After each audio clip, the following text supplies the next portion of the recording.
Ela começa com um poema de Sri Aurobindo, chamado Nirvana, composto entre 1933 e 1934.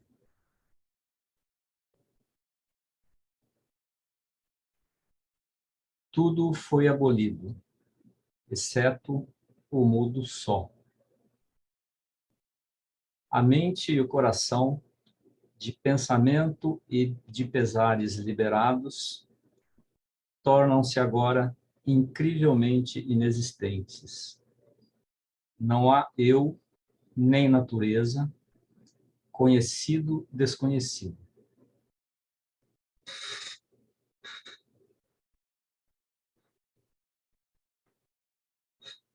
A cidade, um quadro de sombras sem nuance, flutua, palpita irreal. Formas sem relevo. Vagueiam imagens vazias de um cinema, como um recife. Afundando nos abismos sem margem, o mundo acabou.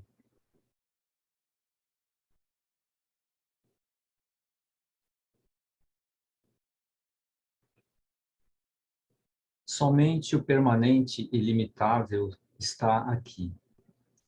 Uma paz estupenda, sem feições, imóvel, substitui tudo aquilo que um dia era eu nela. Um vazio sem nome, silencioso, contente, desvaicer-se no incognoscível, ou de vibrar com os mares luminosos do infinito.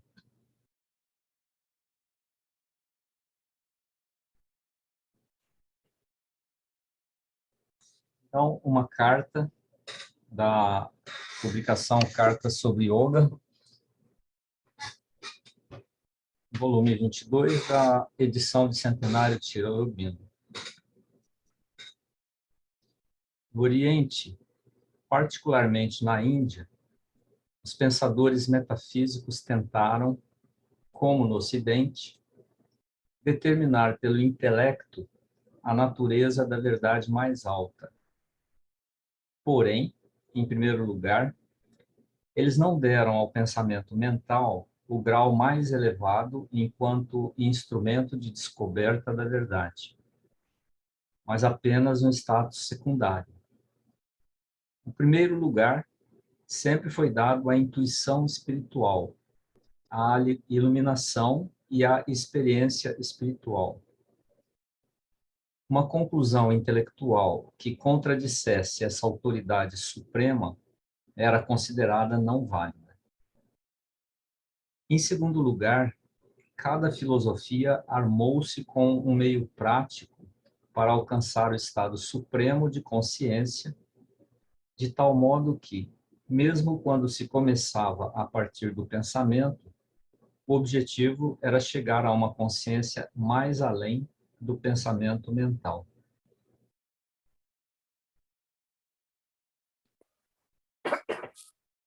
Cada filósofo fundador, assim como aqueles que continuavam seu trabalho ou sua escola, foi um pensador metafísico, assim como um yogi. Aqueles que eram apenas filósofos intelectuais eram respeitados por sua erudição, mas nunca ocupavam o lugar de descobridores da verdade.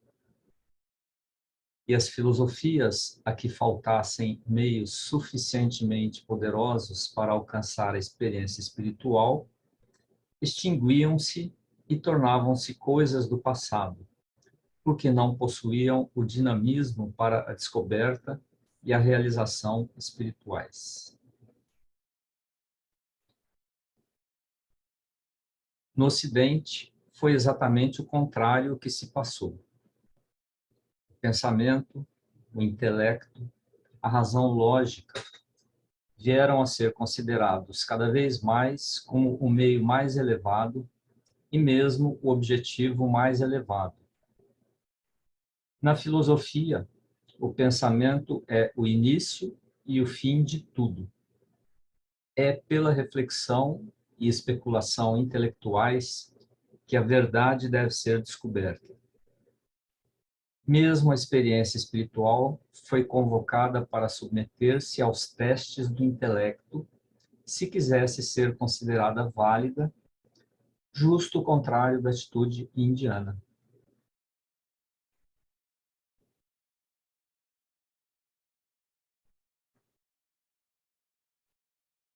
Mesmo aqueles que veem que o pensamento mental deveria ser ultrapassado e admitem uma outra coisa supramental, não parecem escapar ao sentimento de que é pelo pensamento mental, sublimando-se e transmutando-se, que esta outra verdade deve ser alcançada e tomar o lugar da limitação e ignorância mentais. E uma vez mais, o pensamento ocidental cessou de ser dinâmico. Ele buscou uma teoria das coisas, não uma realização. Ele ainda era dinâmico entre os gregos antigos, mas para fins morais e estéticos, antes que espirituais. Mais tarde, tornou-se ainda mais puramente intelectual e acadêmico.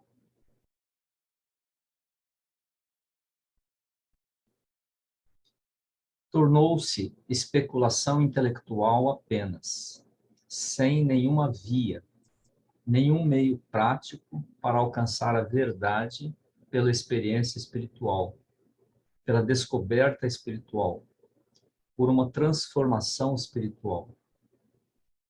Sem essa diferença, não haveria razão para que buscadores como você se voltassem para o Oriente para encontrar uma guiança.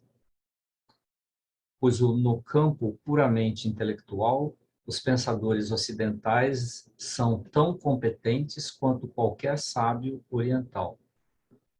É a via espiritual, a estrada que conduz para além dos níveis do intelecto, a passagem do ser exterior ao self mais profundo, que a mente da Europa perdeu ao superintelectualizar-se.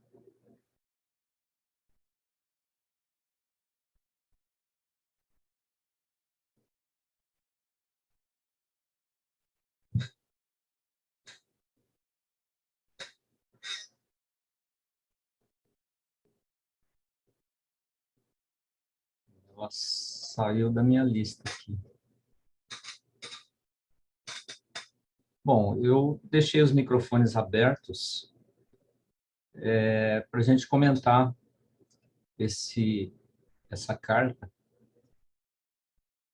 porque a vida divina eu leio, mas eu não tenho assim tanta intimidade como eu tenho com a simples do yoga. Poderia ler e tentar comentar com vocês, mas o Ricardo também, que ele aprofunda mais na vida divina, ele também não vai estar presente hoje. Ele está em trânsito do interior para Belo Horizonte. Então, o que ele está dizendo nessa carta é a diferença entre o pensamento indiano e o pensamento ocidental do ponto de vista da filosofia. Quem já estudou filosofia já percebeu que a gente tem no Ocidente, assim, muitas linhas filosóficas, mas muitas mesmo. É só você pegar um compêndio de história da filosofia para ver o que todos os grandes pensadores da humanidade pensaram em termos de busca da verdade. Mas como o Shri Aurobindo coloca aqui, nenhum deles propõe uma meta, um caminho, um modo de você encontrar essa verdade em você mesmo. É mais uma questão de conhecimento da verdade, que o Oriente, a Índia particularmente, criou os métodos para que você alcançasse isso. E essa é a grande diferença entre o pensamento indiano e o filosófico indiano e o pensamento filosófico ocidental, né? Pelo que ele coloca nessa carta, existem filósofos indianos, mas existem filósofos e yogis. Todo yogi acaba sendo um filósofo também. E aqui nós temos alguém que é um filósofo e um mestre. Eu costumo dizer assim que usa a imagem do rádio FM, né? Existem vários filósofos, vários yogis, várias estações de rádio transmitindo na sua frequência. Eu sintonizo com a frequência de Shri Aurobindo. Conheço outros mestres. Rolf, na casa, tinha a prática de não fechar em Shri Aurobindo. A revista Ananda, para quem conhece, traz textos de vários autores, vários filósofos, talvez uma das poucas revistas dedicadas a um mestre que traz texto de outros mestres, né? Shri Aurobindo não é fechado, o Rolf não fechou na filosofia de Shri Aurobindo. Tem uma mensagem, deixa eu ligar aqui. E aqui, nessa carta, o porquê, como que a filosofia oriental ficou só no nível mental e não transcende o nível mental. E toda a proposta do yoga indiano, particularmente de Shri Aurobindo, é se transcender esse nível mental e buscar alguma coisa acima da mente. Buscar um modo de conhecimento que transcende a mente. Isso ele trata tanto na vida divina quanto particularmente na síntese do yoga, que o caminho é a via da intuição, com todos os seus perigos, todos os seus desvios, mas é o caminho da descoberta de alguma coisa além pela via intuitiva.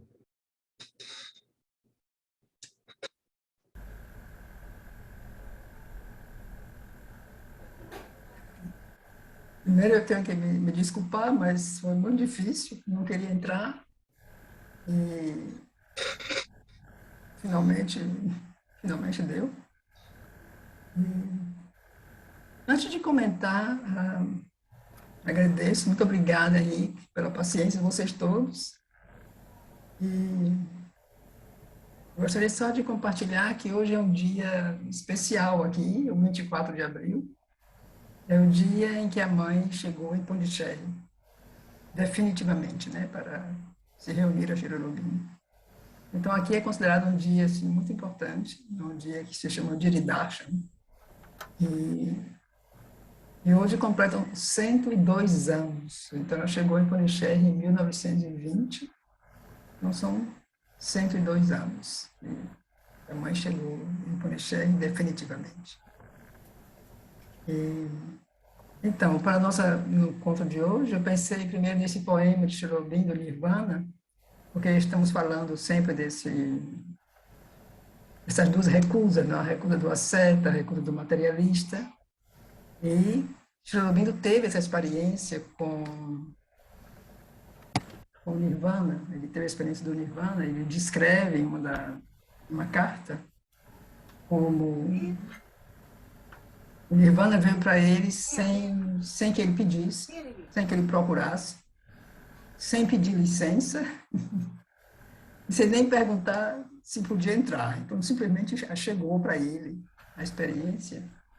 E ele ficou vários dias, não sei quantos dias, nesse estado. E ele descreve depois um estado assim, né, maravilhoso, um estado assim muito elevado, muito luminoso. Mas como que algo nele sabia que não era isso, como que esperava. E depois de alguns dias, realmente, esse estado como que deu lugar, ou abriu um pouco, a uma coisa mais além. Né? Assim, então foi quando ele, como que ele ultrapassou esse estado nirvânico para realmente entrar em um outro domínio. E ele descreve isso muito bem em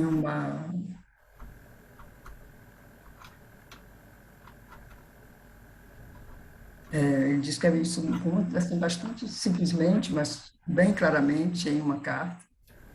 E até eu penso que mais de uma, e em conversas também. E essa carta também eu pensei, porque Eu acho que ela explica bastante simplesmente essa oposição que nós estamos aqui, temos tratado essas duas últimas sessões que nós tivemos, e que vamos continuar hoje um pouco mais. Então, eu tentei fazer, assim, uma espécie de, nem bem um resumo, mas alguns pontos para a gente lembrar do que nós vimos nesses as duas negações, o materialismo e o ascetismo, a recusa do asceta. Então, assim,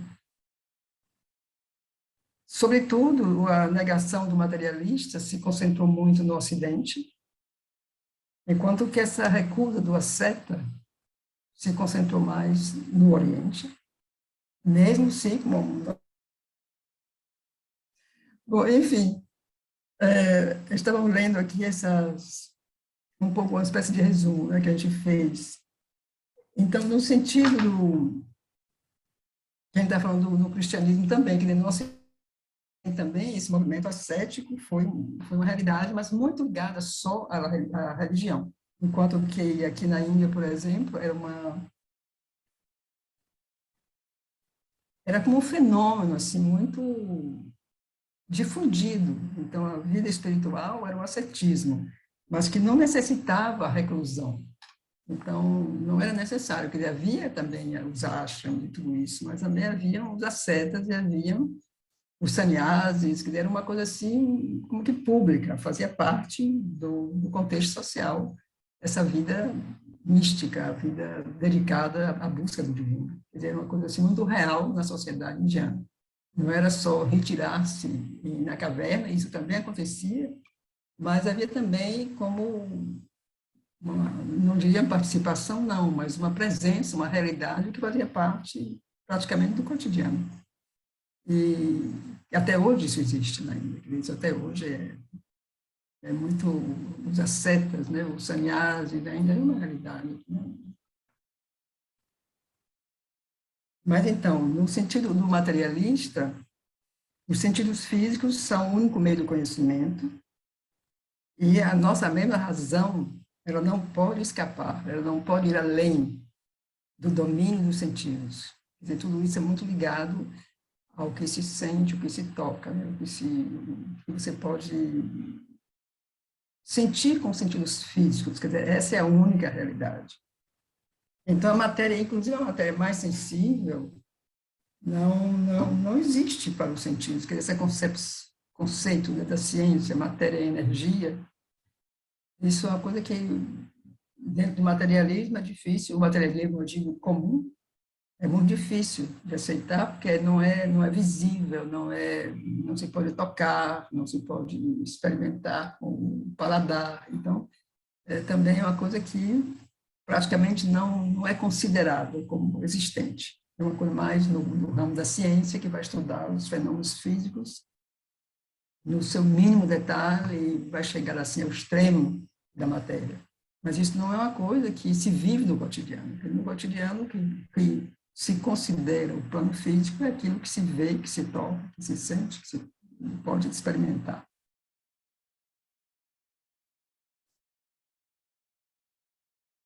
Mas como Cherubino insiste, quer dizer, os mundos além, eles existem. Quer dizer, isso também é uma realidade. E quando você lê, por exemplo, em Savitri, Cherubino descreve esses mundos todos, esses planos de consciência que o Ricardo está lendo, né, em Savitri, a viagem de Ashwapati. Quer dizer, Cherubino não só viu esses mundos, mas ele viveu, ele passou, ele teve a experiência, ele passou por estes mundos, ele penetrou nestes mundos. Então, ele escreve com tanta veracidade porque corresponde à experiência que ele viveu.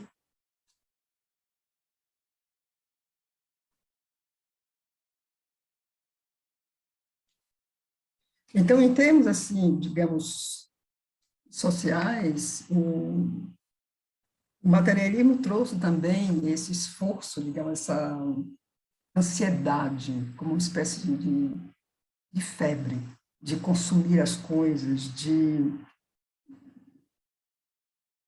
pegar tudo que se pode, né? Adquirir tudo que se pode, porque existe uma, inconscientemente, como que se sente essa transitoriedade da vida. Então, no materialismo, como não se dá muita importância ou não se reconhece uma coisa maior e por trás dessa matéria, então existe essa ansiedade de possuir, né, de ter o mais possível, né, uma coisa assim, hoje em dia quase doentia, e porque justamente devido a essa existência tão precária, então como se isso compensa a, a superficialidade, a precariedade, aí, como é que eu diria, essa transitoriedade da vida, da existência. Então, essa ansiedade muito grande é uma maneira de compensar, talvez, né, essa sensação inconsciente, né, que é como que por trás, em que a vida é curta, então vai acabar e não tem mais nada, então é melhor fazer tudo que se pode fazer agora,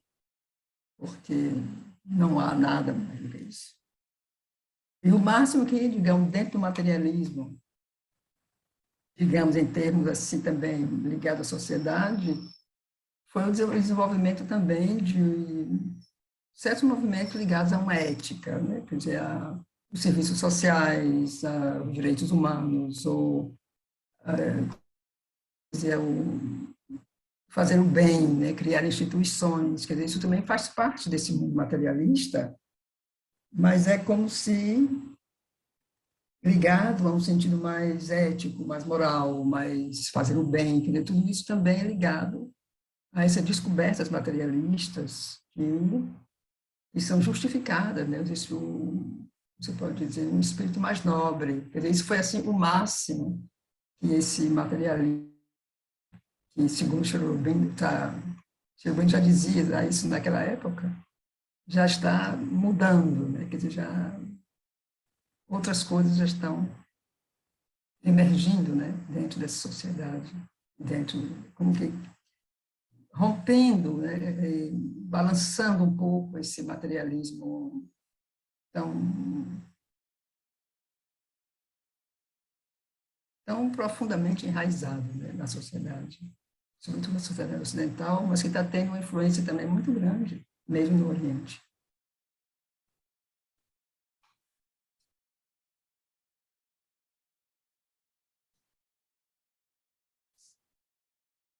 Então, o ascetismo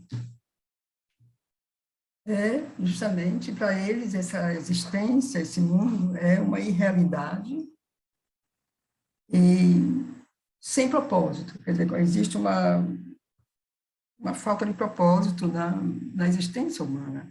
E daí, quer dizer, escapar dessa confusão que se vive, dessa mente que é tão emaranhada, quer dizer, escapar disso tudo é a única solução. Então, para o asceta, é, é escapar realmente de uma existência que para eles não tem sentido. Eles não conseguem ver o que pode se situar como ligação entre esse mundo e esse além. Quer dizer, isso, a maioria dos movimentos, digamos, essas negações, né, do ascetismo, essa recusa, como o Chiu chama, recusa do asceta, é justamente a negação desses estágios intermediários entre a matéria e o espírito. Então, não existe, quer dizer, a matéria e o espírito.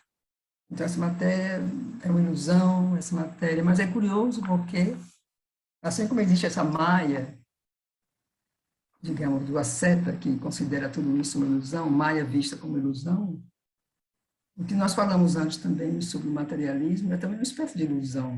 Quer dizer, é uma matéria que é efêmera, quer dizer, tudo é efêmero, quer dizer, os desejos são efêmeros, tudo é muito efêmero, então isso também é uma maia.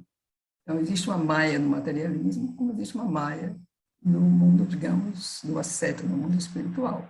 Quer dizer, a ilusão, digamos, é como se os dois planos finalmente chegam a uma coisa que é uma ilusão de uma realidade, quer dizer, uma realidade que é, porque não acredita que é real, quer dizer, acha que é uma... E outro porque acredita demais só nisso, então eles chegam à ilusão das duas coisas, essa maia, quer dizer, essa coisa que, como você acredita só nisso, no final isso não pode lhe dar nada, por mais que você tenha, porque não lhe alimenta, né, mais profundamente. Então você também vive, quer dizer, nós vivemos também numa ilusão de que essa matéria pode nos encher, pode nos cumprir, pode nos dar alguma coisa. Então isso é uma grande ilusão. Como é também uma ilusão negar tudo e ir embora.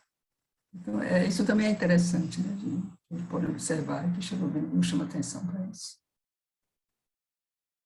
Então, Cherubino continua, né, como nós vimos, que argumentar não vai muito longe, que a gente pode discutir aqui assim, a noite toda, o dia todo, sobre uma coisa sobre a outra, mas enquanto nós estamos no plano mental, não vamos chegar muito longe, porque a mente não consegue, porque a mente ela faz parte dessa dualidade, dessa visão dual, que é a própria visão da mente. A mente não tem a capacidade de abraçar, de abarcar mais, de ver uma totalidade. Quer dizer, como já falamos aqui várias vezes, a mente só sabe ver em divisões, em pedaços, em partes, que a mente não consegue.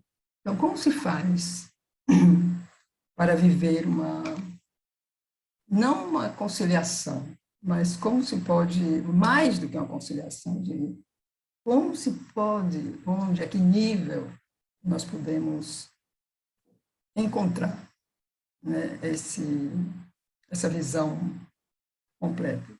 Então, Cherubim nos diz que somente quando conseguimos alcançar a visão cósmica, a consciência cósmica.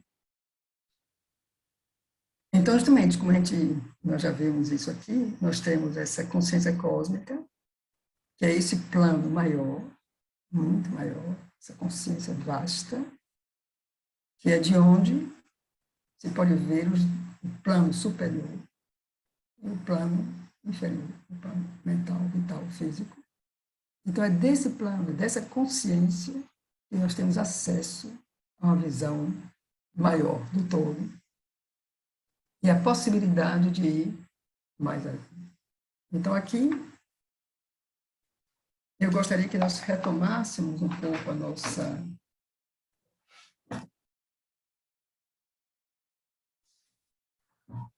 o capítulo que nós interrompemos, né, a última vez.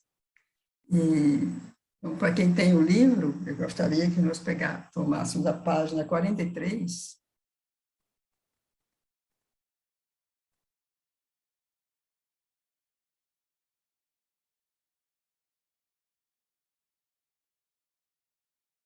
no parágrafo assim,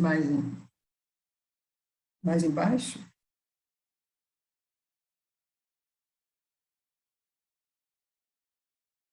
Então, Cherubino nos diz a extensão da nossa consciência, para ser satisfatória, deve ser necessariamente pagamento interior do indivíduo até a existência cósmica.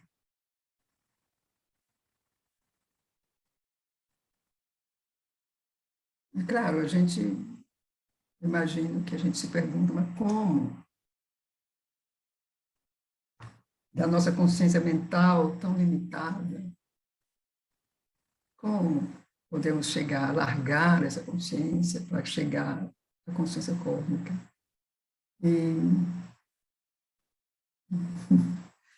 não sei se tem resposta, né? Assim, a não ser justamente eu diria uma intensa consagração interior,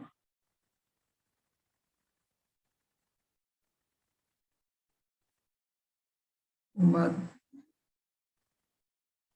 uma fé, assim, inebranável, né? Uma fé irredutível, tem que nos acompanhar.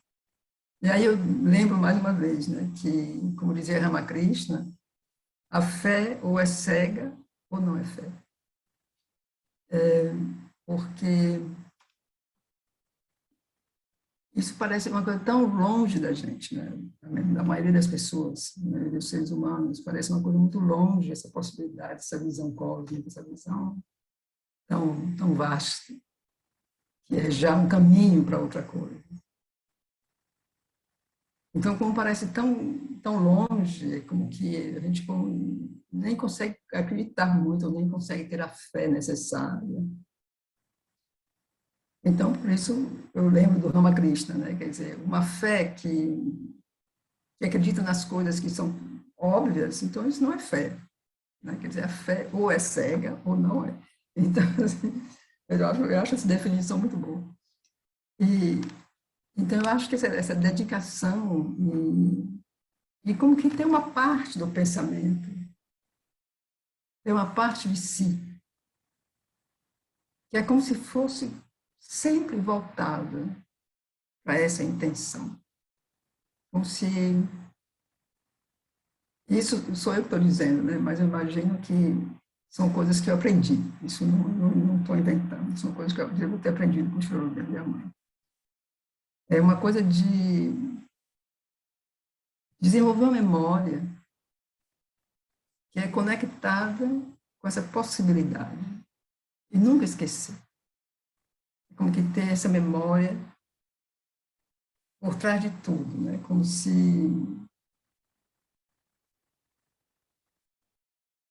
finalmente esse é o objetivo da vida. Quer dizer, nossa vida não tem outro objetivo.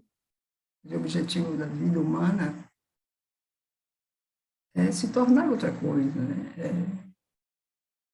fazer um progresso interior, encontrar sua própria unidade.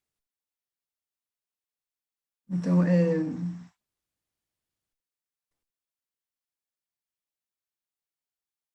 e saber, né, que se não é nessa vida, vai ser uma outra. Então, mas melhor que se for essa. Melhor se ainda é essa vida. Então, aqui Cherubino continua.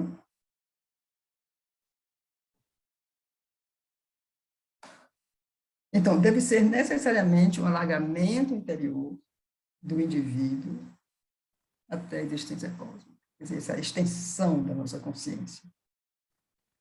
Pois a testemunha, se existe, não é a mente individual, encarnada, nascida no mundo, mas essa consciência cósmica que abarca o universo e aparece em todas as suas obras como uma inteligência imanente,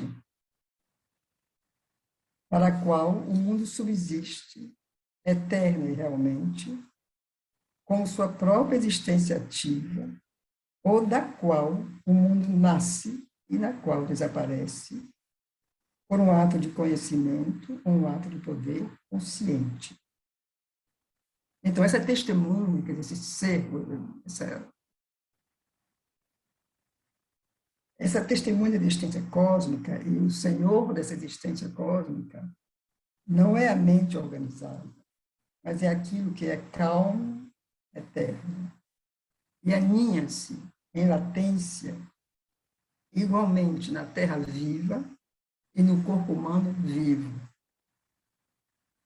E para quem mente e sentidos são instrumentos dispensáveis.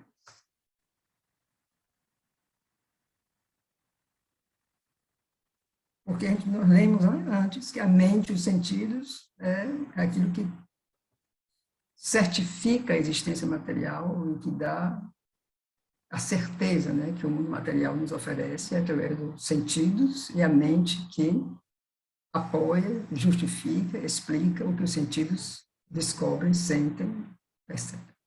Então, Shoghi diz isso, quer dizer, esse Senhor, essa testemunha da existência cósmica, não é essa mente organizada, mas é aquilo que é calmo, eterno, e que está escondido, está aninhado dentro, latente, na terra viva e no corpo humano vivo. Então, para essa entidade, para esse ser, para esse Senhor, para essa testemunha, essa mente e esses sentidos não, não são tão importantes, porque esse Senhor trabalha de outra maneira. E o conhecimento que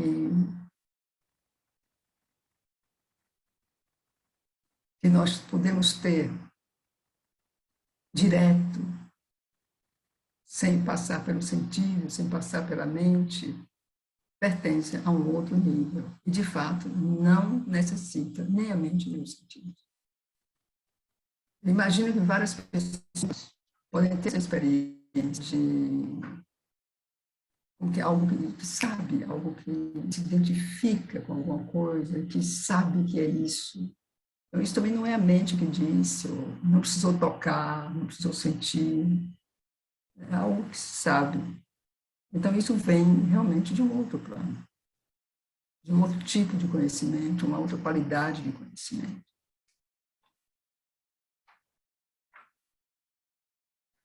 Então, essa possibilidade de uma consciência cósmica na humanidade está sendo lentamente admitida na psicologia moderna, assim como a possibilidade de instrumentos de conhecimento mais flexíveis. Embora ainda seja classificada, mesmo quando seu valor e seu poder são admitidos, como alucinação. Então, sim, claro, a psicologia moderna, nessa época, foi assim, era o início do século passado. Então, era o início, realmente, da psicologia junguiana e outros elementos, que se falava já do inconsciente, se falava... Tinham as suas próprias definições, mas já se falava disso, já se falava de uma coisa mais vasta, e não era só a mente, não era só esse plano, falava-se já de outros planos. Era uma coisa que já se introduziam, digamos, na vida, né, da sociedade, do ser humano. Então, na psicologia oriental, a consciência cósmica foi sempre reconhecida como uma realidade e o objetivo do nosso progresso subjetivo. O essencial para atingir esse objetivo era ultrapassar os limites que nos são impostos pelo sentido do ego e, no mínimo, uma participação, no máximo, uma identificação com o autoconhecimento que se aninha em latência, secreto, em toda a vida e em tudo que nos parece inanimado.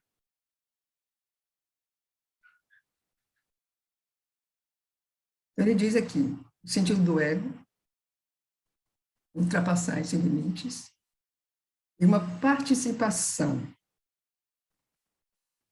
no mínimo, uma identificação com o autoconhecimento que se aninha em latência, secreto, em toda a vida, em tudo que nos parece inanimado.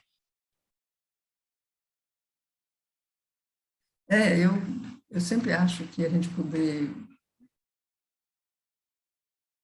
já estar aqui falando disso, como que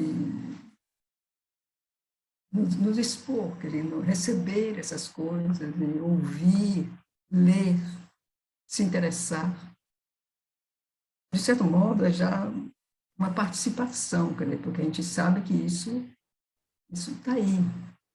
Então, mesmo se a gente não tem a experiência ainda concreta no sentido de uma experiência mesmo, já saber, já se conectar com isso, de certo modo, então, isso já é como que participar desse saber, né, que o Chico está dizendo aqui. E, como ele diz aqui, no máximo a identificação, porque a identificação é como que já é um máximo, já é um passo a mais, já é se sentir realmente ligado a isso. Então, mesmo essas palavras, participação, identificação, mesmo essas palavras são como que uma chave, né, para cada um de nós.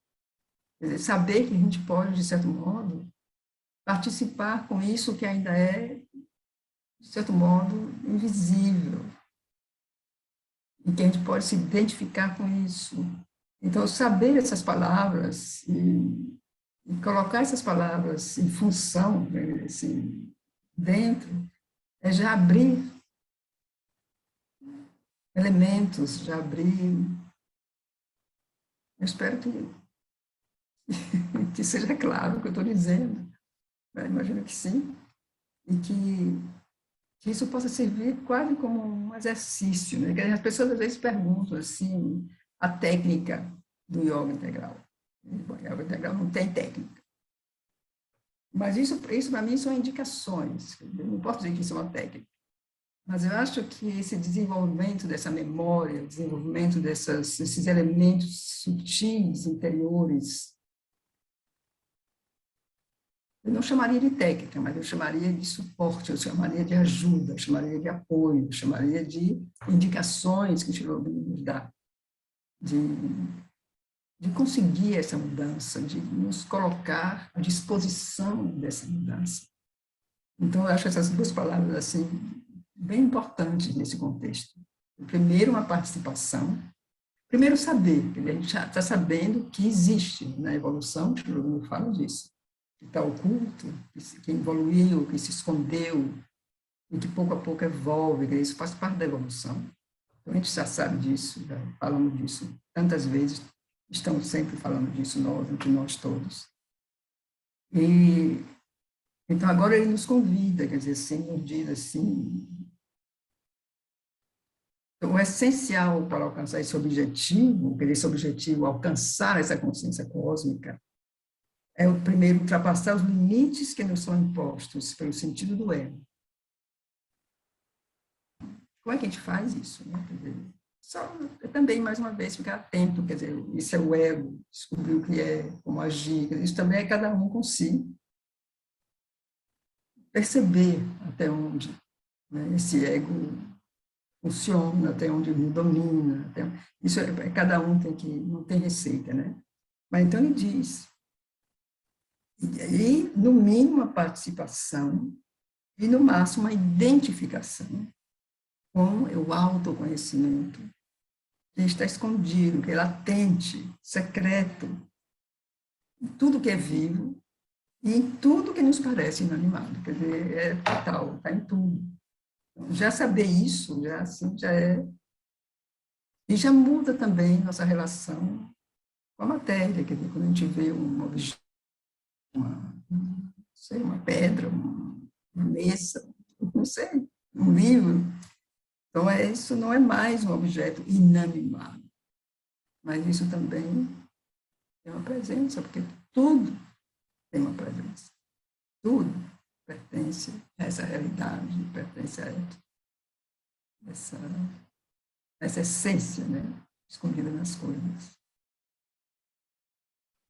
Então, ao entrar nessa consciência, poderemos continuar como ela, agir na existência universal. A Shri Aurobindo nos descreve, né, aquilo que a gente pode viver quando chega, quando alcança essa consciência. Então, perceberemos, pois todos os nossos termos de consciência e mesmo nossa experiência sensorial começarão a mudar. Perceberemos, então, a matéria como uma única existência e os corpos como formações dela, nos quais essa existência única separa-se fisicamente de si mesma em cada um de todos os outros corpos, para mais uma vez estabelecer, por meios físicos, comunicações entre esses inumeráveis pontos de seu ser. É tão bonito como ele diz, quer dizer, matéria, primeiro, nós percebemos quando chegamos nesse nível de consciência universal, então vamos perceber a matéria como uma única existência. Então, todos esses corpos, tudo isso que parece separado, são formações dessa matéria. E essa existência única que está em tudo, se separa fisicamente de si mesma em cada um desses corpos. Mas vai estabelecer de novo, por meios físicos, comunicações entre os inumeráveis pontos do seu ser. Então, o que a gente está fazendo aqui, para mim, eu imagino que deve ser isso também. Nós estamos aparentemente separados, mas estamos nos comunicando também. Então, assim, somos pontos separados dessa consciência única, mas estamos nos unindo, assim, pelo pensamento, pela voz, pela emoção, quer dizer, pela distância. Imagina, quer dizer, assim, milhares de quilômetros, nós estamos separados, né, fisicamente, milhares de distância, de quilômetros de distância. E estamos nos comunicando aqui, quer dizer, seria a matéria que está nos ajudando a nos comunicar. Né? Eu estou diante de um computador, vocês também, então é fantástico, né? Quer dizer, né? Experienciaremos a mente também, a vida, do mesmo modo, como a mesma existência única, em sua multiplicidade, a separar-se e reunir-se em cada domínio por meios apropriados a esse movimento. E se escolhermos, poderemos ir mais longe. E depois de passar através de muitos graus intermediários, perceberemos uma supramente cuja operação universal é a chave para todas as atividades menores. Porque o que nós estamos fazendo aqui é no plano físico, um plano puramente, digamos, um plano físico que nos permite essa comunicação. Plano físico, mental, né? Mas imagina quando chegar, como ele diz, né? Podemos mais além, então, como seria essa comunicação nessa consciência cósmica? Né? Como será essa comunicação? Será que vamos usar palavras? Será que isso vai ser sem palavras? Será só o pensamento? Não sabe, né? E nos tornaremos não apenas conscientes dessa existência cósmica, mas também conscientes nela, ao recebê-la em sensações e também ao entrar nela com toda a consciência. Nela viveremos como vivíamos antes no sentido do ego, ativos e cada vez mais em contato. E mesmo cada vez mais unificados com outras mentes, outras vidas, outros corpos, que não esse organismo que chamamos nós mesmos, produzindo efeitos não apenas em nosso próprio ser, moral e mental, e no ser subjetivo de outros, mas mesmo no mundo físico e seus acontecimentos, por meios mais próximos ao divino do que aqueles possíveis à nossa capacidade egoística.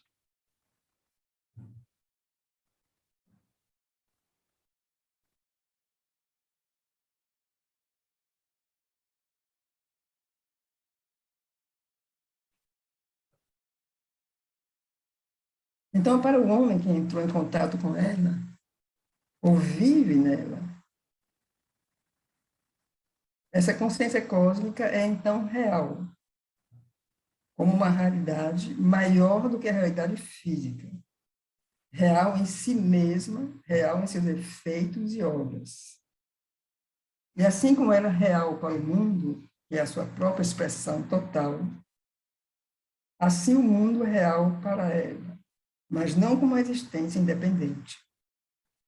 Pois nessa experiência mais alta e menos obstruída, percebemos que consciência e ser não são diferentes um do outro, mas todo ser é uma consciência suprema. Toda consciência é autoexistência, eterna em si mesma, real em suas obras, e não é nem um sonho, nem uma evolução. O mundo é real precisamente porque existe apenas na consciência. Então, isso é alguma coisa assim que nos, pelo menos eu leio isso assim, e me faz pensar uma coisa que a mãe diz na agenda, né?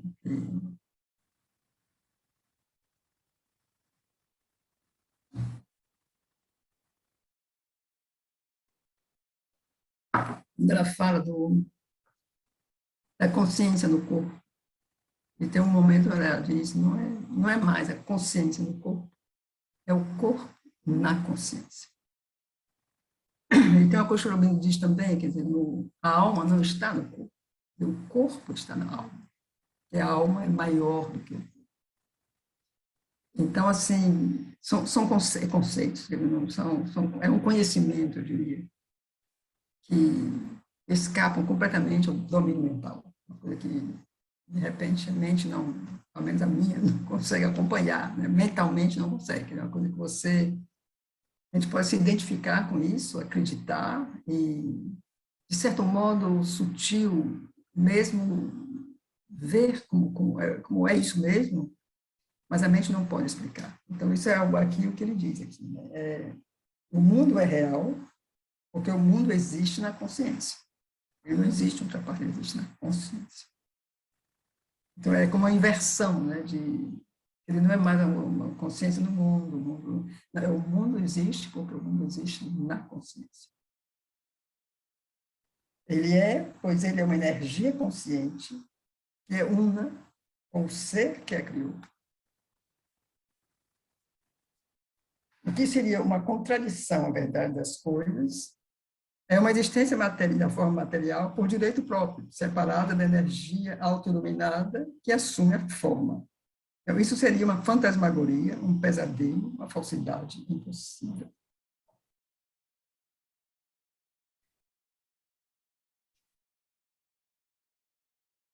Então, se eu penso assim, por exemplo, no livro como A Vida Divina, esse livro assim que a gente imagina que a gente tem assim, um contato bem especial com esse livro. Sr. Aurobindo escreveu isso a partir dessa consciência. Quer dizer, a vida divina é uma visão da visão cósmica.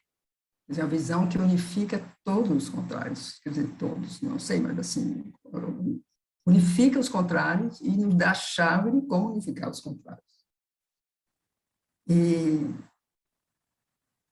E não só isso, mas ele fala de cada elemento do contrário, ele fala de cada um.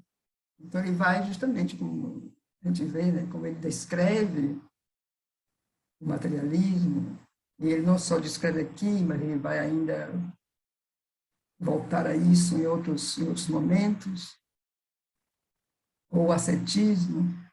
Então, ele define essas coisas assim como nenhum materialista descreveria. Ele vai, assim, realmente na raiz da coisa, no profundo das coisas.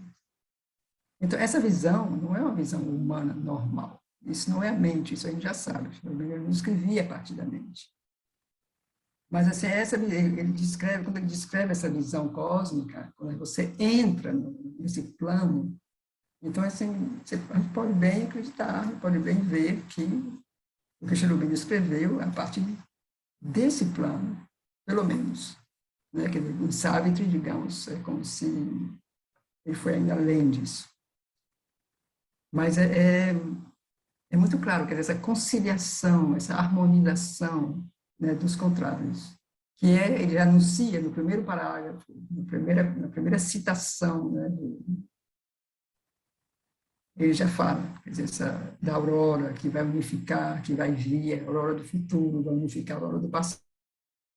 Isso é uma visão, assim, uma visão cósmica, uma visão que vê o todo.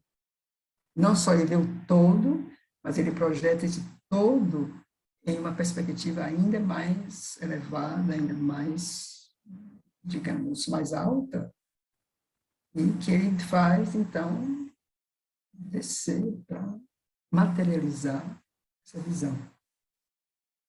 E, quer dizer, eu digo isso assim, no sentido de um exemplo assim, do que seria essa visão cósmica, do que seria um ser com uma visão cósmica. Seria, assim, um ser do nível espiritual, né? Que foi, inclusive, além, né? E que nos deixou, justamente, o testemunho. Quer dizer, isso, quando ele fala do testemunho, quer dizer, isso que ele deixou é testemunho desse plano de consciência, desse plano cósmico.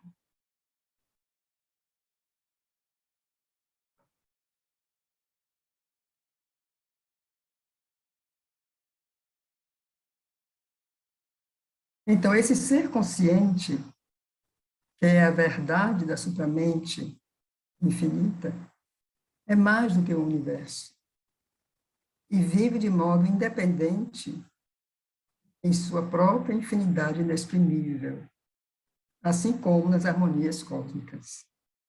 O mundo vive devido a isto, a esse ser, mas isto não vive devido ao mundo. E assim como podemos entrar na consciência cósmica e ser um com toda a existência cósmica, podemos também entrar na consciência que transcende o mundo e tornarmos superiores a toda a existência cósmica. E então surge a pergunta que nos ocorreu no início. Essa transcendência é necessariamente também uma rejeição? Qual é a relação que existe entre esse universo e o além?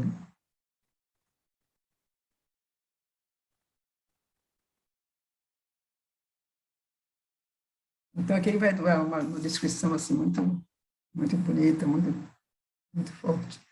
Então, nos portões do transcendente, encontra-se, pois, esse espírito simples e perfeito, descrito nos Upanishads, luminoso, puro, que sustenta o mundo, mas é inativo dentro dele, sem fibra de energia, sem defeito de dualidade, sem cicatriz de divisão, único, idêntico, livre de toda aparência de relação e multiplicidade. O puro self dos Advaitas, o Brahman inativo, o silêncio transcendente. E a mente, quando cruza esses portões de repente, sem transições intermediárias, é tomada pelo sentido de irrealidade do mundo e da única realidade do silêncio, que é uma das experiências mais poderosas e convincentes de que a mente humana é capaz.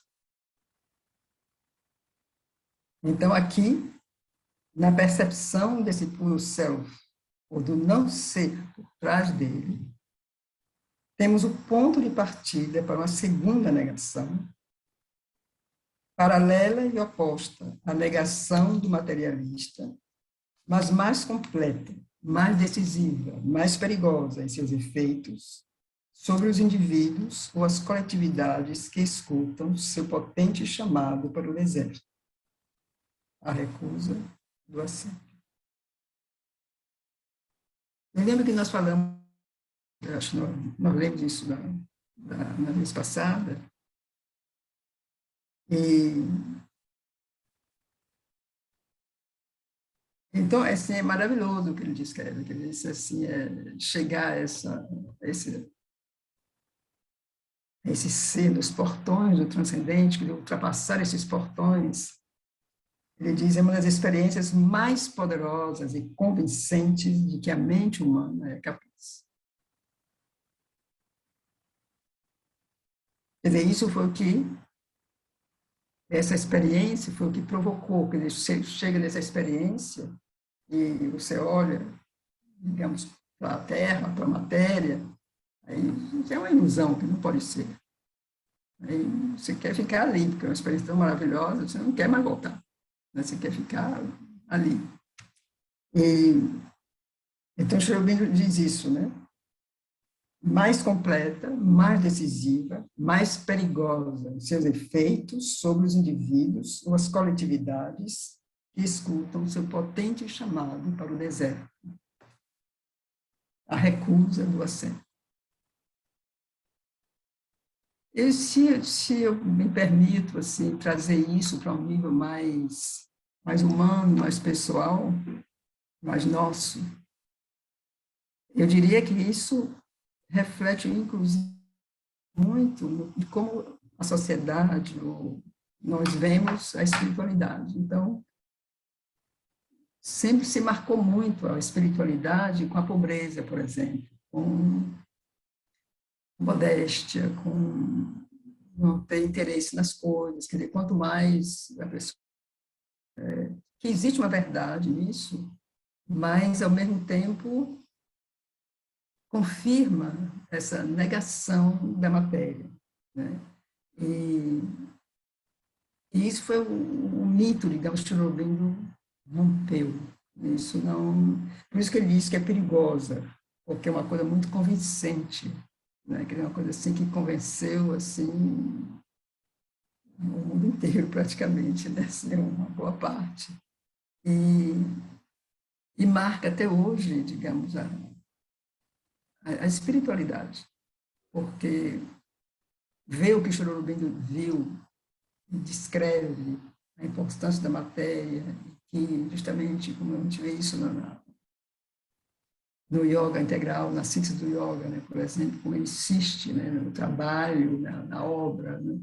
E não é abandonar, mas é justamente a consciência. Então, isso que... essa leitura, essa visão que ele teve das escrituras antigas da Índia, que foi assim uma revolução, que é uma revolução. Justamente ele lê de outra maneira. Então, isso marcou muito, não só a Índia, mas eu acho que marcou muito a espiritualidade em todo lugar, essa negação total. Inclusive, digamos, eu diria, inclusive, no pensamento mais, de uma religiosidade mais comum, existe também essa tendência a crer que a espiritualidade se marca pela pobreza, pela negação, pelos certos valores, digamos, né, que identificam a espiritualidade, ou a religiosidade.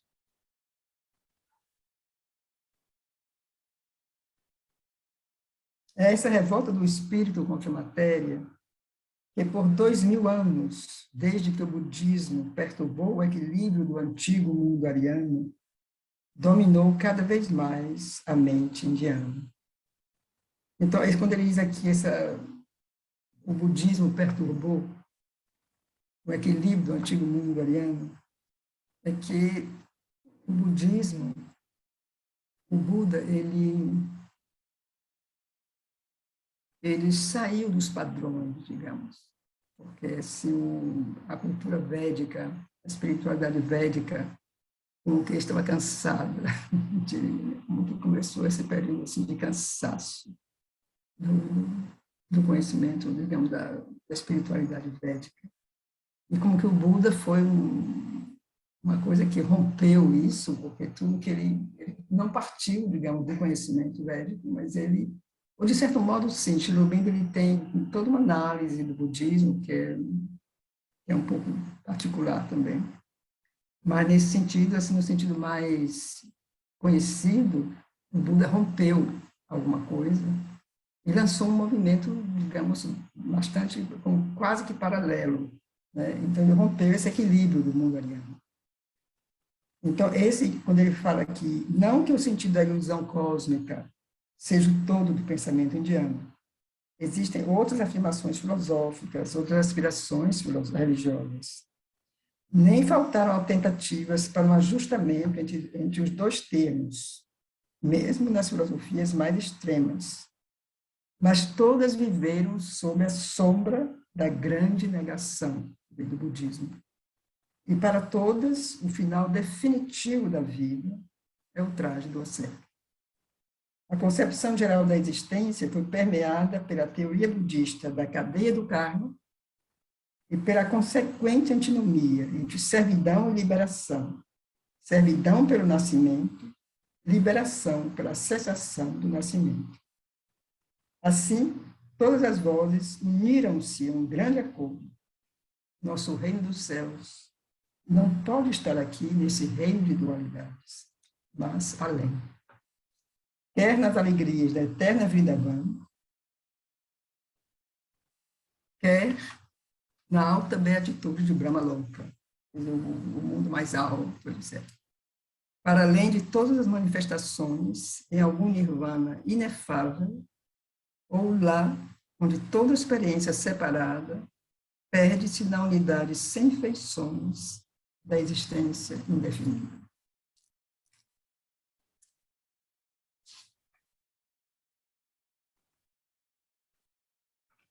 Porque o movimento védico não nega a realidade, não nega a matéria, ao contrário, nós vimos aqui exemplos, né, nos Upanishads, nos Vedas, sempre essa matéria é energia, matéria é uma realidade, enquanto que o Buda chegou a um outro extremo, né, de negar realmente a matéria.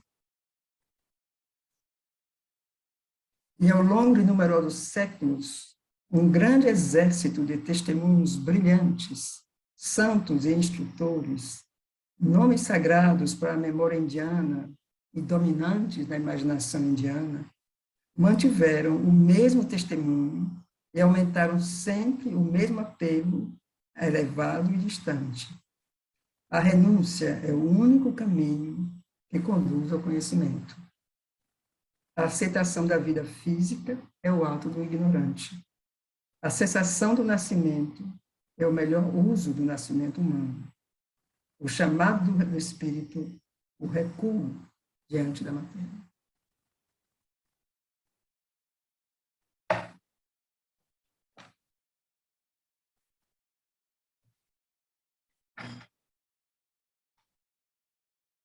Eu vou assim, interromper aqui um pouquinho, eu vou ler um comentário de Sri Aurobindo no outro livro, que não é a Vida Divina. Ele diz, Buda e Shankara consideraram que o mundo era radicalmente falso e miserável. Portanto, escapar do mundo para eles era a única sabedoria. Mas esse mundo é Brahman. O mundo é Deus. O mundo é Satyam, a verdade. O mundo é Ananda. É a nossa interpretação errada do mundo, por causa do egoísmo mental, que é uma falsidade. E é a nossa relação errada com Deus no mundo, que é a miséria. Não há outra falsidade, não há outra causa de sofrimento. Eu vou ler de novo, porque eu acho muito bonito. Então ele diz, Buda e Shankara consideraram o mundo como radicalmente falso e miserável. Portanto, escapar do mundo era para eles a única sabedoria. Mas esse mundo é Brahman. O mundo, Deus. O mundo é Satyam. O mundo é Ananda. E a nossa interpretação do mundo, ou a nossa interpretação errada do mundo, pelo nosso egoísmo mental, que é uma falsidade. É a nossa relação errada com Deus no mundo, que é uma miséria. Não há outra falsidade, não há outra causa de sofrimento.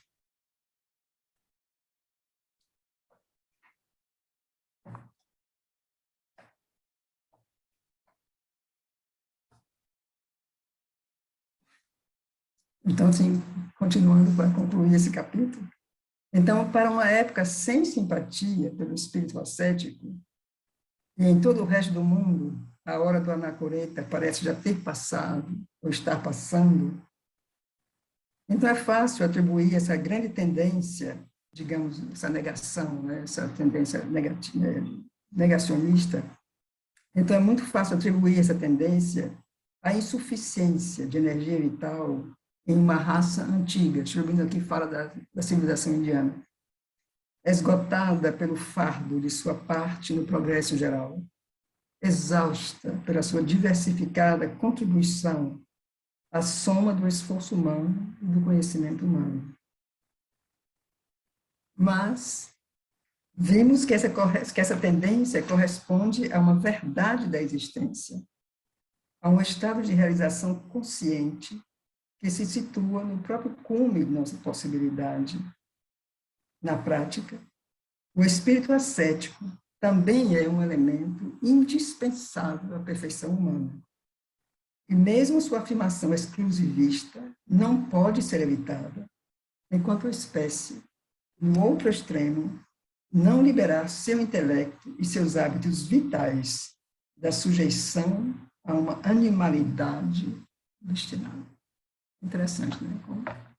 E quando existir um extremo, vai existir o outro. É uma necessidade, é como que criar como criar um equilíbrio. Essa dualidade ainda é necessária enquanto existirem, digam, esses dois opostos. Então, buscamos, de fato, uma afirmação mais ampla e mais completa. Percebemos que no ideal ascético indiano, a grande fórmula vedântica, o um sem segundo, não foi interpretada o suficiente à luz daquela forma igualmente imperativa. Tudo isso é Brahman.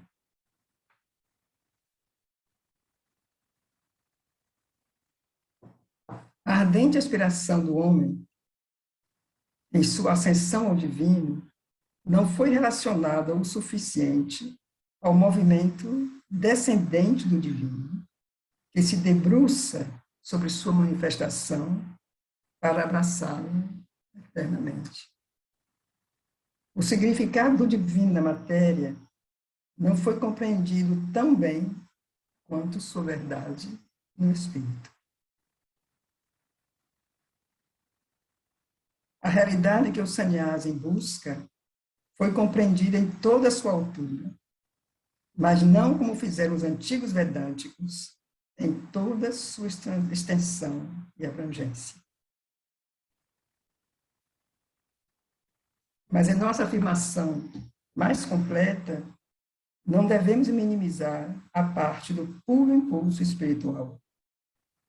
Assim como já vimos quanto o materialismo serviu às finalidades do divino, assim devemos reconhecer também o serviço ainda maior que o ascetismo prestou à vida. Devemos preservar as verdades da ciência material e sua utilidade real na harmonia final. Mesmo se muitas de suas formas existentes, ou mesmo todas, devam ser rompidas ou deixadas de lado. E devemos ser guiados por um escrúpulo ainda maior, quando se trata da preservação justa do legado, por mais que tenha sido diminuído ou depreciado. Então, eu acho muito interessante isso que ele diz aqui, porque essa ardente aspiração do homem para subir ao divino, para alcançar o divino, não foi suficientemente, não houve relação suficiente justamente para considerar descida. Então, isso, se a gente volta à página, quando ele descreve justamente o transcendente, luminoso, então essa entrada nesse self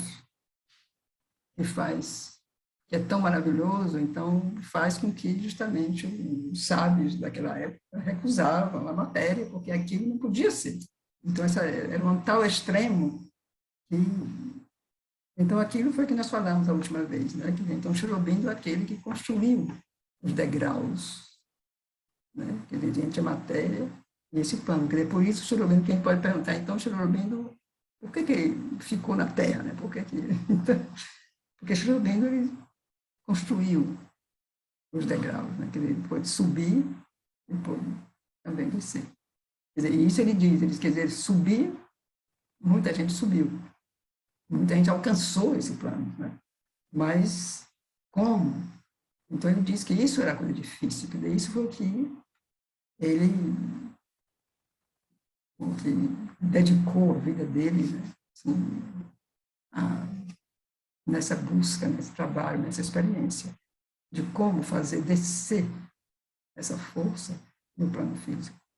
Isso realmente não tinha acontecido.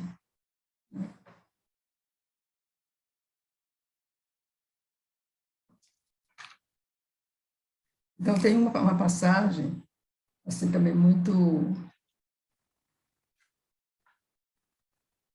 interessante no Isha Upanishad, onde eles dizem: em uma cega escuridão, eles entram, aqueles que buscam a ignorância. Como em uma escuridão ainda maior, aqueles que se dedicam ao conhecimento apenas. Então, já nos Upanishads, eles já sabiam disso. Né? Então, eu repito, em uma cega escuridão, eles entram, aqueles que buscam a ignorância. Como em uma escuridão ainda maior, aqueles que se dedicam ao conhecimento apenas. Isso é o Isha Upanishad. Então, se só a ignorância é a escuridão, mas só o conhecimento no sentido do abandono, né? Conhecimento só do conhecimento do divino unicamente, sem o conhecimento desses planos, então isso também é uma escuridão ainda maior, eles dizem.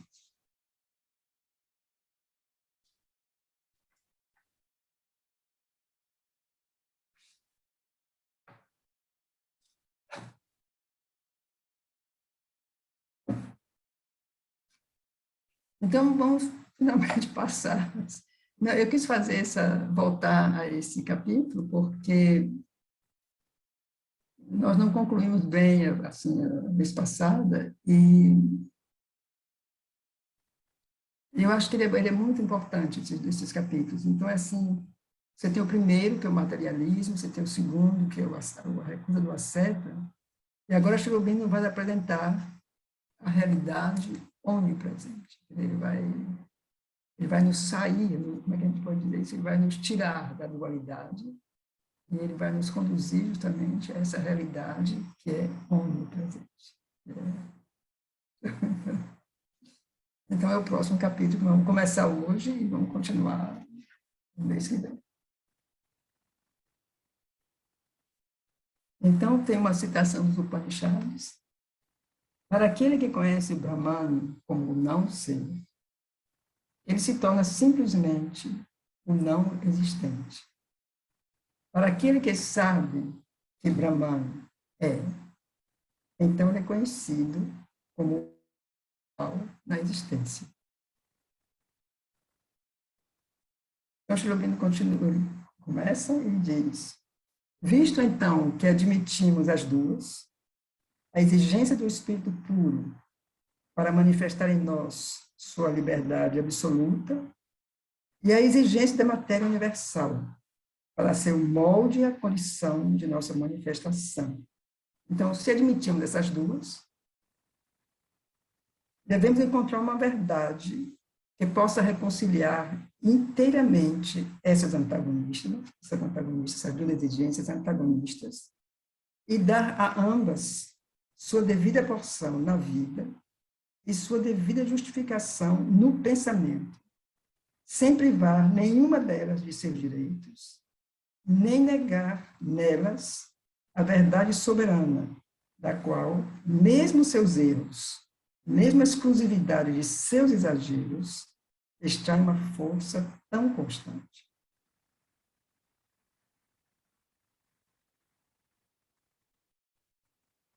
Sempre, então, que uma afirmação extrema exerce uma atração tão forte sobre a mente humana, podemos estar seguros de que nos encontramos em presença não de um mero erro, superstição ou alucinação, mas de algum fato soberano disfarçado, que requer nossa fidelidade e se vingará se for negado ou excluído. Daí a dificuldade de uma solução satisfatória e daí a raiz dessa falta de finalidade que acompanha os meros compromissos entre espírito e matéria. Um compromisso é uma barganha, uma transação de interesses entre dois poderes em conflito. Não é uma verdadeira reconciliação.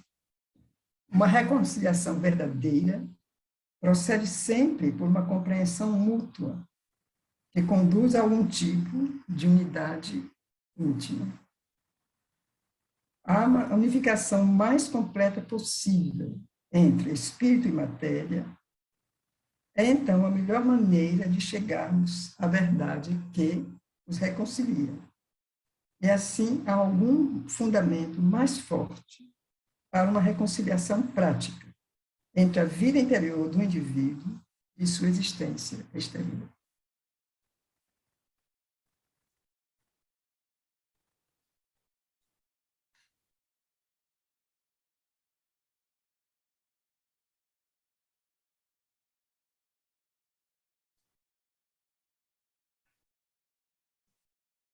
Já situamos na consciência cósmica um ponto de encontro, onde a matéria torna-se real para o espírito e o espírito torna-se real para a matéria. Pois na consciência cósmica, mente e vida são intermediários, e não mais como parecem ser na mentalidade egoística comum, agentes de separação, fomentadores de uma disputa artificial entre os princípios positivo e negativo da mesma realidade incognoscível. É como a nossa vida, que a gente vê a diferença, né? Como a mente, no nosso mundo, no nosso plano de consciência, a mente, como já falamos, né? O elemento da dualidade, porque não consegue ver unidade de nenhum modo. Então, ao alcançar a consciência cósmica, então, a mente iluminada por um conhecimento que percebe ao mesmo tempo a verdade da unidade e a verdade da multiplicidade, e se apodera das formulações de interação entre elas, encontra suas próprias discórdias imediatamente explicadas e reconciliadas pela harmonia divina. Satisfeita, a mente consente em tornar-se o agente dessa suprema união a qual nos dirigimos entre Deus e vida. A mente revela-se ao pensamento que compreende e aos sentidos sutilizados como imagem, corpo do espírito. O espírito em sua extensão autoformadora. O espírito revela-se mediante os mesmos agentes concordantes como a alma, a verdade, a essência da matéria. Ambos admitem e reconhecem o outro como divino e essencialmente um. Nessa iluminação, a mente e a vida mostram-se, ao mesmo tempo, como representações e instrumentos do Supremo Ser Consciente, pelos quais ele se estende e se aloja na forma material. E nessa forma, revela-se a seus múltiplos centros de consciência. A mente alcança sua plenitude quando se torna um espelho puro da verdade de ser que se expressa no símbolo do universo. E a vida, quando empresta conscientemente suas energias, a autorrepresentação perfeita do divino, em forma de atividades sempre novas da existência universal. Então, a gente pode lembrar também dos planos de consciência, e como esses planos de consciência mais altos, os planos aqui inferiores refletem esses planos, como a mente é um reflexo da supramente, né? Como a matéria é um reflexo da existência, né?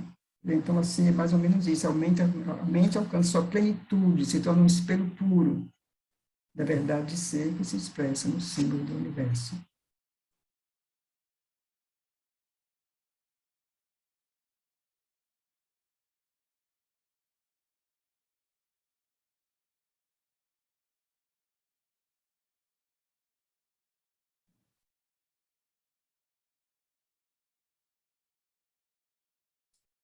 À luz dessa concepção, podemos perceber a possibilidade para o ser humano no mundo de uma vida divina, que ao mesmo tempo justificará a ciência ao descobrir um sentido vivo e um objetivo inteligível na evolução cósmica e terrestre, e realizará, pela transfiguração da alma humana em alma divina, o grande sonho ideal de todas as grandes religiões.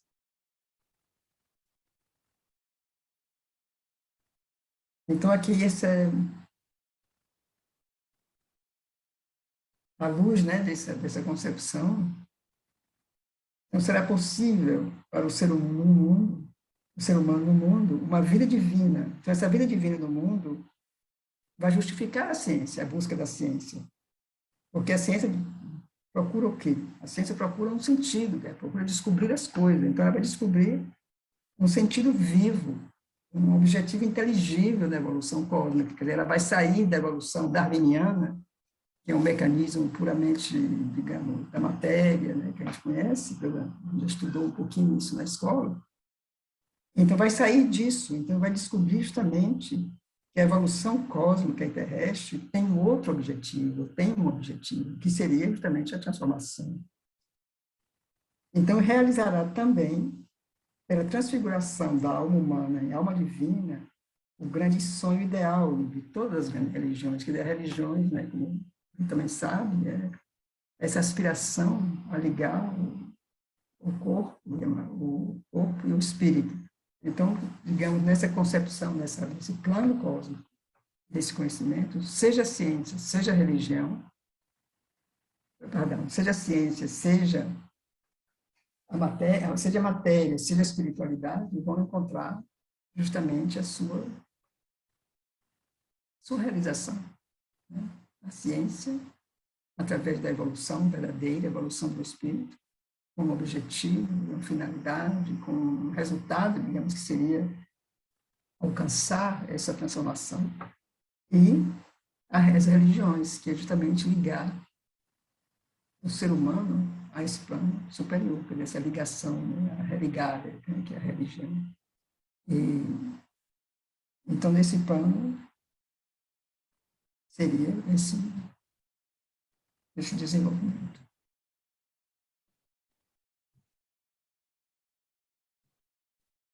Então, esse próximo parágrafo, vamos ler o próximo parágrafo, porque ele é muito bonito, e aí vamos ver se a gente tem um tempo para alguma pergunta. Mas o que acontece, então, com o self silencioso, inativo, puro, autoexistente, que encontra sua alegria em si mesmo e se apresentou a nós como a justificativa permanente do asceta? Então, o que acontece? Quer dizer, o que é isso? Aqui também é a harmonia e não a oposição irreconciliável que deve ser a verdade iluminadora. Brahman ativo e Brahman silencioso não são entidades diferentes, opostas e irreconciliáveis. Uma que nega, outra que afirma. Uma ilusão cósmica. Elas são um Brahman em dois aspectos, positivo e negativo. E cada um deles é necessário ao outro. É desse silêncio, desse self silencioso, é desse silêncio que se origina eternamente a palavra. A palavra que cria os mundos. Pois a palavra expressa o que é auto-escondido no silêncio. Então, o Brahman silencioso e o Brahman ativo, digamos, é o silêncio, mas desse silêncio nasce a palavra. Então, desse silêncio, a manifestação. Né? Como se diz, digamos, do grande silêncio cósmico, o primeiro som. Começou o primeiro som, né? Naquele oceano de silêncio, e começou a vibrar o som, e foi disso, digamos, que tem início essa criação, o universo. Então, vem a palavra. Então, é uma eterna passividade que torna possíveis a liberdade e a onipotência perfeitas de uma eterna atividade divina em inumeráveis sistemas cósmicos. Pois o devir dessa atividade obtém suas energias e seu ilimitado poder de variação e harmonia do apoio imparcial do ser imutável, de seu consentimento a essa fecundidade infinita de sua própria natureza dinâmica. Então, ele continua, o homem também, nós todos, o ser humano, só se torna perfeito quando encontra em si mesmo essa calma e passividade absoluta do Brahman. E mantém, a partir disso, com a mesma divina tolerância e a mesma divina felicidade, uma atividade livre e inexaurível. Aqueles que possuírem assim a calma interior podem sempre perceber, nascendo desse silêncio, o suprimento perene das energias que trabalham no universo.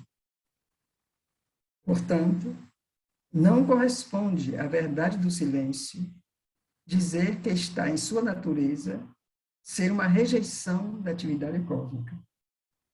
A incompatibilidade aparente dos dois estados, do silêncio e da ação, o silêncio e a palavra, isso não é incompatibilidade.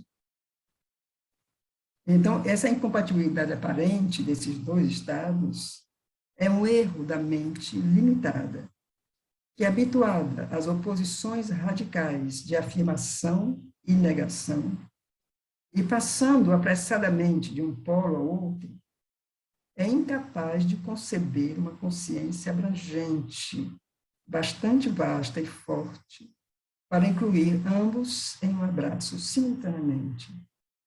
O silêncio não rejeita o mundo, ele o sustenta.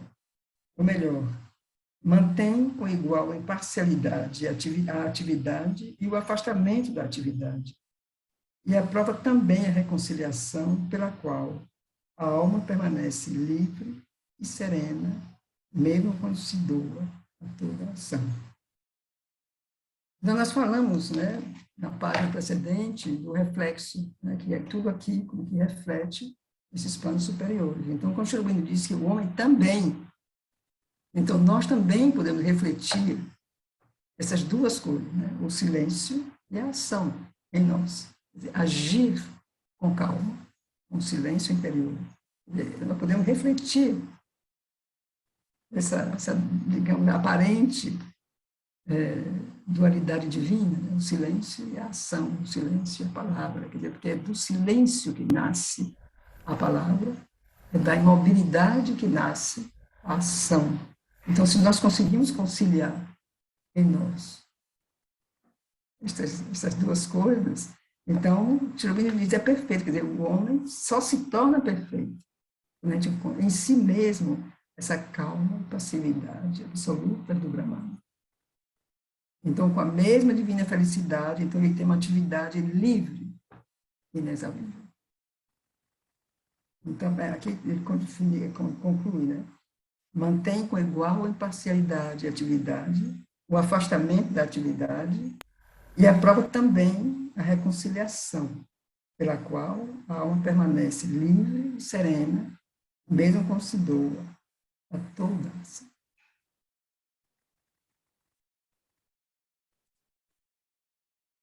Então, ele vai continuar depois, eu acho que nós vamos deixar isso para a próxima vez, porque ele vai abrir aqui, vai expandir um pouco esse pensamento, e ainda não temos tempo para, vamos dizer, expor um pouco mais isso que vem.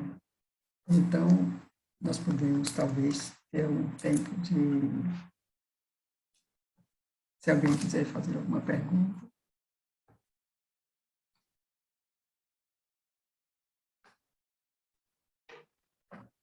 Oi, bom dia. Bom dia para todos.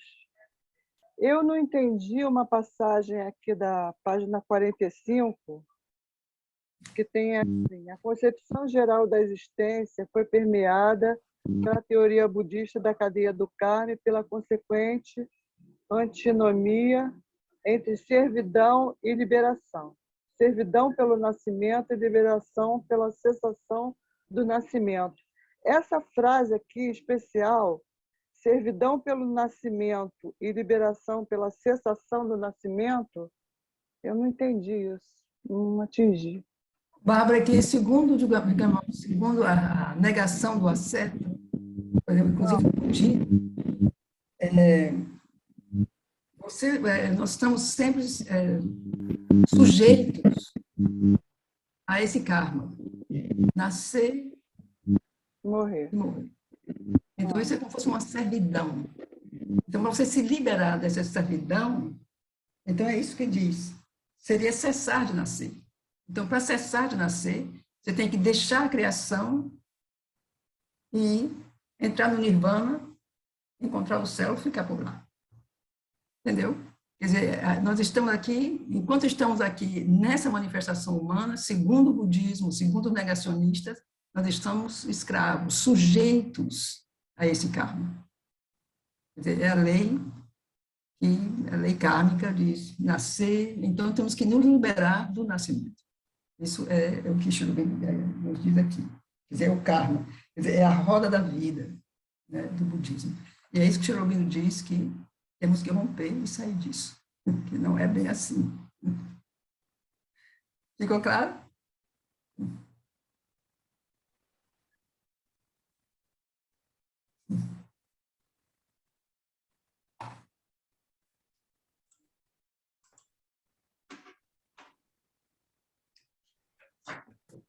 Ariamani, eu queria entender um pouquinho mais. Ele fala que em dois momentos desse antigo mundo ariano e como que esse outro movimento do budismo veio contrapor. Eu queria entender um pouco o que é esse mundo ariano. O mundo ariano é, digamos, a palavra área, né, que vem justamente que são aqueles que seguiam os Vedas. Quer dizer, a civilização ariana é a civilização védica, é a civilização antiga dos sábios. E, quer dizer, não tem nada a ver com outras concepções arianas que se fala por aí, nada a ver. Quer dizer, o ariano é aquele realmente o seguidor dos Vedas, no termo da palavra. Então, no caso do budismo, justamente o Buda, ele não seguiu nenhum ensinamento védico, justamente no sentido, primeiro, dessa busca da união com o divino. Quer dizer, sejam os Vedas e depois os Upanishads, quer dizer, havia sempre como essa busca para unir a matéria e o conhecimento, quer dizer, havia esse sentido de uma entidade, de uma outra realidade. Quer dizer, o budismo nega isso tudo. Digamos, para o budismo, você não tem uma entidade superior.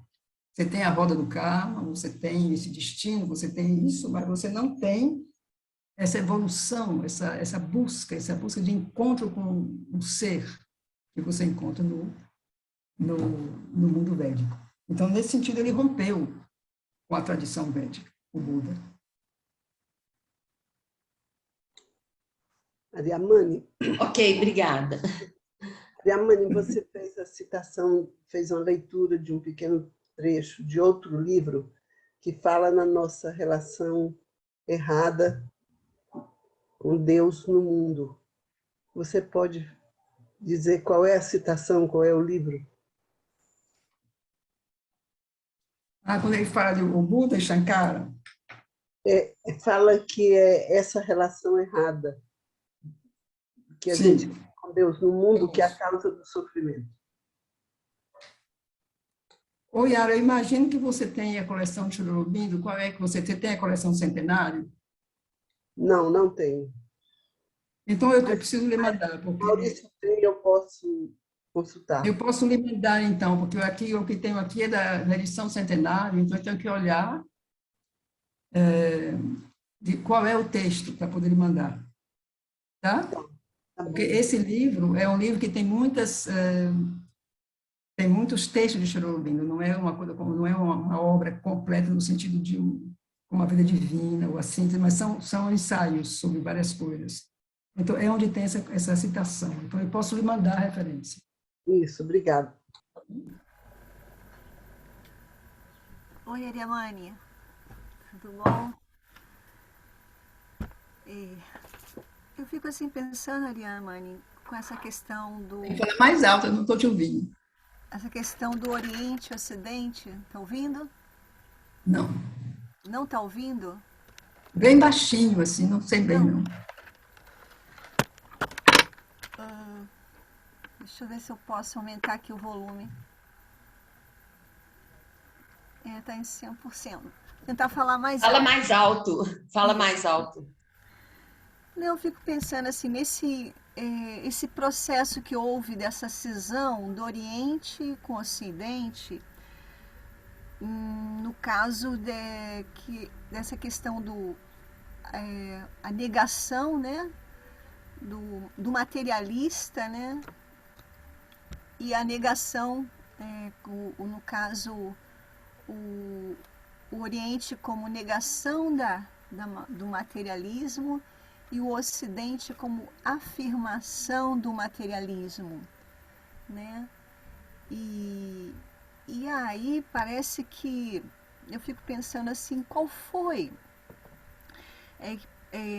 No caso, o Oriente, mais voltado, né, para suas tradições antigas, né, os seus conhecimentos, né, mais antigos, embora você tenha falado que os Vedas, os Upanishads, né, falava da matéria enquanto energia, né, enquanto Brahman, mas parece que houve algo em que nesse movimento de buscar, né, a Deus, a espiritualidade, houvesse, né, como o próprio movimento do asceta, uma necessidade de negar a matéria. E talvez, assim, eu fiquei pensando, né, como o Ocidente optou por não negar a matéria, vamos dizer assim, e ao mesmo tempo, como não havia uma outra alternativa, ou você busca Deus negando, ou você, né, nega Deus acolhendo e vivendo, vamos dizer assim, a matéria, né, o materialismo. Então, como eu imagino assim, seres que devem ter percebido ou sentido algo mais que essa matéria representasse, ou mesmo comunicasse, ou mesmo pudesse ser trabalhada e ao mesmo tempo algo e expressada, né? Eu não sei se isso gerou um aparente distanciamento, né, da espiritualidade, e levou a essa cisão desse pensamento, né, que o Oriente é mais voltado para a espiritualidade, o Ocidente mais voltado para o materialismo. Mas eu penso assim que, como o Sri Aurobindo trouxe, né, justamente essa visão da união das duas correntes, né, como uma só, né, como se uma não pudesse viver sem a outra, inseparável, né, e o que fosse necessário para ambos os lados apenas um redirecionamento, né, de seus objetivos, né? E eu penso que dessa forma o Ocidente também teve um papel, vamos dizer assim, de evolução, não sei, no próprio Oriente, né, da relação com que ele estabelece com essa matéria, né, e de uma evolução, um reconhecimento que essa matéria também pode, também entre aspas, né, pode ser algo mais, ou necessariamente é algo mais. Então, é isso assim que eu queria dizer em relação a essa questão Oriente, Ocidente, que às vezes parece que um está acima do outro ou um abaixo, mas tem alguma coisa aí acontecendo em que possivelmente, né, movimentos que evoluam ambos, né? Como aquele símbolo do Tao, né? Em que do Yin Yang, né? Em que o branco está dentro do preto, o preto dentro do branco, né? Então, eu acho que promoveu, no fundo, essa aparente negação, né? Esse aparente, vamos dizer, materialismo, acabou promovendo, de certa forma, ou ajudando também ao Oriente nesse outro movimento, né? Não sei se eu é isso, assim, né? Imaginação. Foi uma Entende? longa No fundo, dissertação, viu? é como uma coisa só, né? Mas a gente divide, né? Muito louco. Não, eu acho que a sua mente precisa acalmar, concentrar um pouco a mente. Mas tem um bocado de coisa que você falou, mas a minha impressão primeira é que é a incapacidade humana, né, de ver as coisas na sua totalidade. Então, foi necessário para a humanidade passar por isso, quer dizer, passar por um plano mais material, foi necessário ver isso. Eu acho que para a evolução foi muito necessário. Se a gente lê aqui, se você vai ler, então, olha, trabalho de casa, Rosane, você vai ler de novo esses capítulos, porque acho que aí você vai entender melhor, porque Cherubim ele fala por quê, ele vai explicar em algum lugar por quê. Quer dizer, isso de certo modo, eu acho que é a incapacidade mental, quer dizer, de ter essa abrangência, de ter esse conhecimento vasto em termos de humanidade. Quer dizer, certos indivíduos, sim, mas como humanidade, não. Então, foi necessário passar por isso para poder chegar a outra coisa. E isso, seja o materialismo, seja o ascetismo, deixou grandes coisas à humanidade. Ele tem todos os lados, né? De todos os lados.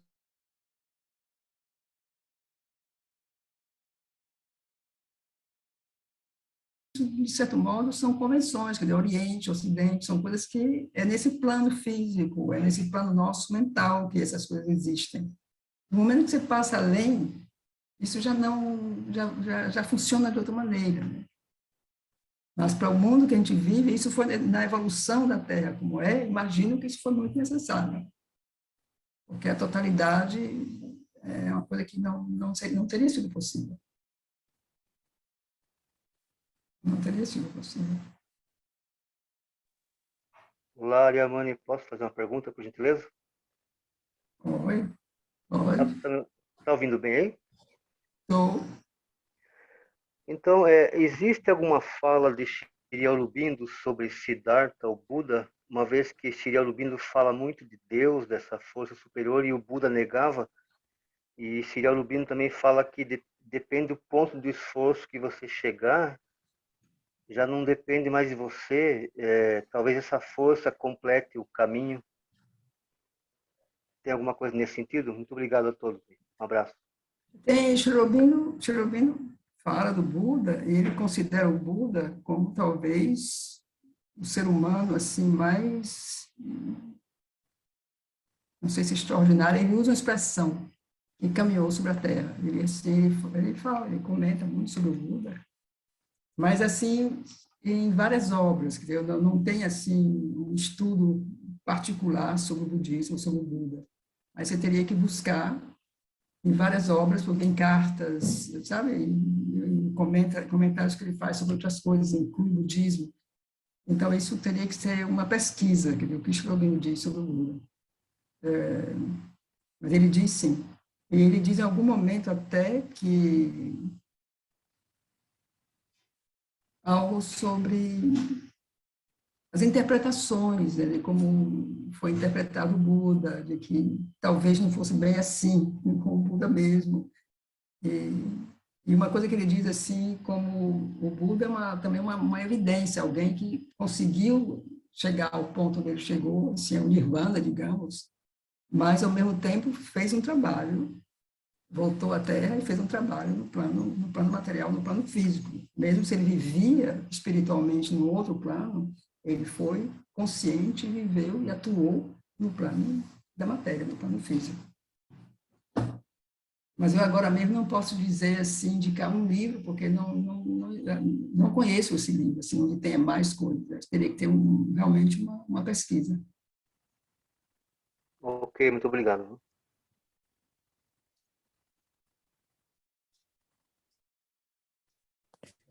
Maria Mãe, bom dia. Maria Mãe? Oi? Bom dia, Ai, bom dia, Rosana. Rosana. Buda não teria sido, na verdade, o papel dele mais social do que dito espiritual, porque, na verdade, ele expressou uma coisa que estava presente no momento na sociedade, né? Ele foi uma pessoa que foi criada de uma forma bem diferente do que as pessoas viviam. E acho que só ele mesmo, assim, pessoas do jeito que foi criado como ele foi, com tanto luxo e tanta luxo em todos os sentidos, né? De não ver o que estava lá fora, o material, né? A vida em si, a vida material corporal das pessoas, não viver isso, essa dor, essa falta e tudo que as pessoas tinham. Acho que uma pessoa como ele não poderia ter expresso tão bem, porque ele mostrou que ele viveu uma coisa e depois ele mostrou que poderia viver um oposto, que era o que as pessoas viviam, e que naquele momento elas eram controladas pela falta, a falta de comida, a falta de condição de viver dignamente, né? Que era a matéria que estava ali naquele momento comandando, porque era todo um jogo, né, de comando das pessoas, né? Em cima disso, a gente vê até hoje. Então, acho que ele fez um papel, ele pensou, acho que no momento que o que era mais necessário, né? É como falou ali, como um trecho aqui que você falou da vida divina, Sri Aurobindo fala, né? Que esses extremos, às vezes você tem que ter um extremo com um extremo. E eu acho que ele trouxe isso, um extremo com um extremo, que era o extremo que ele vivia nesse termo material, a falta material da população, que também leva as pessoas a terem sofrimento, né, do corpo, não eleva ninguém, né? Esses são temas bastante complexos, porque não tão complexos, mas que às vezes a gente não tem respostas claras, né? Porque o que o Buda finalmente pregava justamente era abandonar isso tudo, quer dizer, no momento que quando você está vivendo nessa roda da vida, você está sujeito a esse sofrimento, quer dizer, ele não questionava a qualidade da vida, ele questionava a vida mesmo, quer dizer, o fato de você nascer e viver, quer dizer, ele questionava isso, quer dizer, a alma para se liberar dessa roda da vida, ela tinha que sair do karma, né, e ir embora, abandonar a vida. Ele nunca pensou em mudar a vida, porque ele não questionava as condições, ele questionava a condição, digamos, do sofrimento, mas para ele o sofrimento era um sofrimento porque a gente era escravo da vida, fosse rico ou pobre, não importa. Quer dizer, a matéria mesma, a vida mesma, a existência era questionada, a própria existência. Se eu entendi, posso estar enganada, mas acho que era isso. Quer dizer, ele não questionava a pobreza como tal. Não.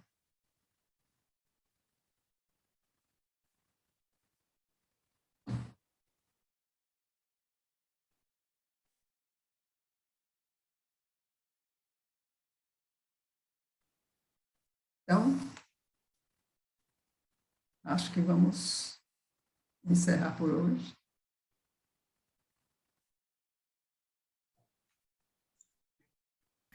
Tchau. Obrigada, gente.